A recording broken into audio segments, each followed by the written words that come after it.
Yeah, evening.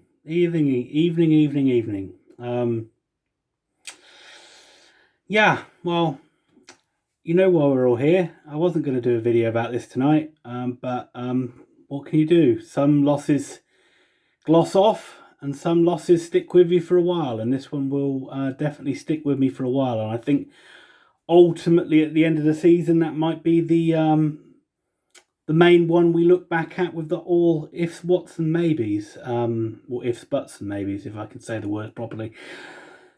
Yeah, that was a tough one. That was a tough one to take. Obviously, we all know the score, but just to put it up there like I usually do, it finished AFC Wimbledon 2, Oxford United 1.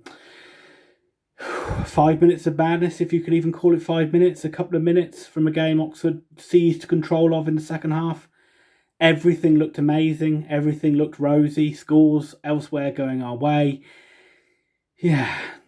And then out of nothing, all the euphoria that we had of that comeback win against Gillingham gets flushed down the toilet from some mad moments against Wimbledon, which meant they turned it around and they got the win. I thought it was a good game of football. I thought it was an open game of football, and actually give full credit to Wimbledon. I thought they played really well, and I thought they were up there with some of the best sides we played this season. They're certainly not the stubborn and hard to beat side that we played literally all the way back in the League Cup round one, where they didn't look like a very creative side. They look really good going forward, and they play. They got very strings to their bow. Really, they can go direct when they want to, but they try to play good football, and I think they were really good on the day. And I have no problems with them. I just and I don't really have problems with Oxford, I guess. I thought we played all right. I thought we played well in the first half. I thought either side was a very even game up until when we scored the goal, and it was fullbacks again. Josh Ruffles with the goal, where he finished off a good move. And at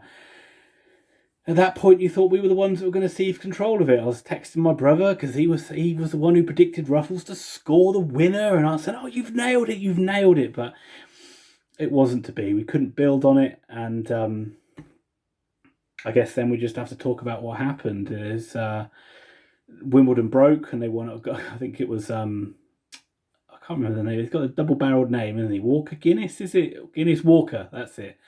Literally ran the length of the pitch and then won a corner, and then from that corner, Oxford couldn't clear it. Shot comes forward, it hits James Henry on the goal line. When I say it hits James Henry sticks his arm out blatantly to stop it from going in the back of the net. Red card for him. Oxford down to 10 men. Henry suspended for 3 games now, and Pigott slams in the resulting penalty. Almost straight from kickoff, Oxford give it away. Wimbledon break forward. It comes to Woodyard on the edge of the box, and he smashes it in, and out of nowhere, from 1-0 up to 2-1 down. I tried to do hand signals then, I don't know what I'm doing. And yeah, it's from there it was a mountain to climb, and we never really produced. There was a couple of half decent chances or half chances, but we never really looked likely of getting back into the game. It was a tall order, and credit to Wimbledon, they didn't back off and just let us come at them. They pressed us and pushed us and made it bloody hard for us to get back into the game. So I think there were people blaming James Henry on Twitter, and I think that was really harsh. I think if anyone's played football, you know how hard it is when you're on the goal line. I've done it before, to stop, to keep your hands out of the way when you know it's going to go in, especially under a pressure moment. It's an instinctive thing to do. Brannigan went injured at the end, didn't he, as well? So maybe he's out for the next game as well, which isn't great. Maybe it was just an impact injury. Maybe it's a torn muscle. But yeah, just overall disappointed. I mean, it's just disappointing that I'm not really majorly critical of saying Oxford blew it or Oxford choked or anything like that. I just think it's just a really unfortunate a couple of moments in the game went against us, and you can say we had the luck on Saturday, so that just swings and roundabouts really, that comes back to bite us in the arse. But disappointing, as that would have really cemented that playoff push then, wouldn't it? With sides losing around us. I know Charlton have been big winners today, and so have Lincoln, but that would have really cemented our playoff push. We'd have been in there, and sides would have not had the games in hand over us, mainly only really Charlton, who have gone ahead of us tonight. So Where does that leave us? Do you think it's season over?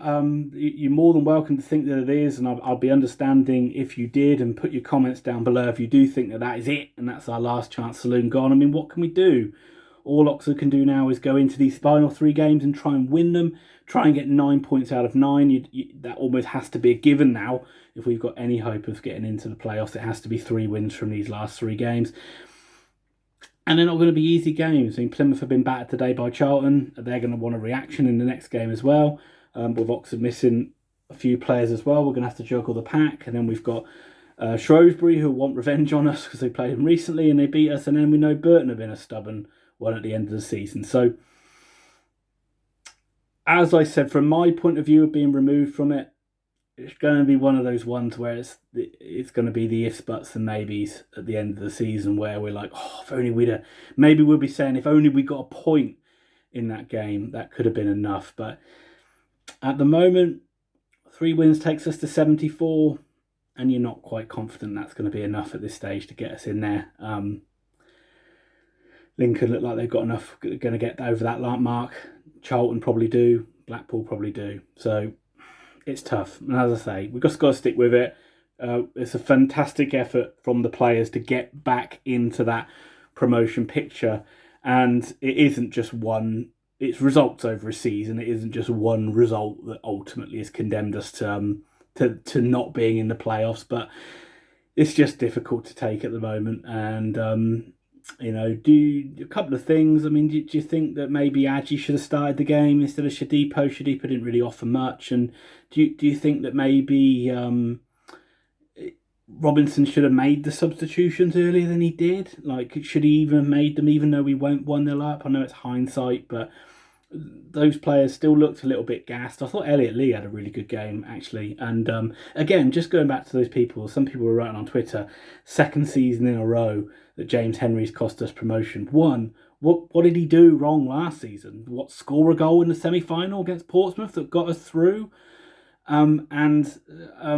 This one, it's like, just come on, man. It's just, it didn't mean to. He's not intentionally done it to get a red card and get sent off so Oxford lose. He's just made a mistake. It's an instinct thing. So disappointing is the only word that comes to my mind at the moment, and I'm sure we're all really annoyed, but I'd really like to hear your thoughts on it. I'm sure it's going to be a lot of doom and gloom. We'll pick our way through it together, Oxford fans, and if you feel like it, and if I feel like it at the moment, I'll be back on the live stream on Saturday doing it, flying the flag for Very Biased Opinions on my own. If you could come and join us, that would be absolutely great. I'd really like to have you there.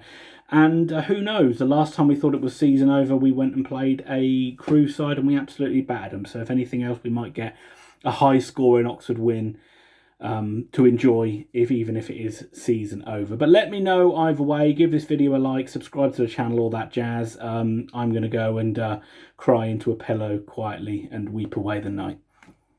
Good night.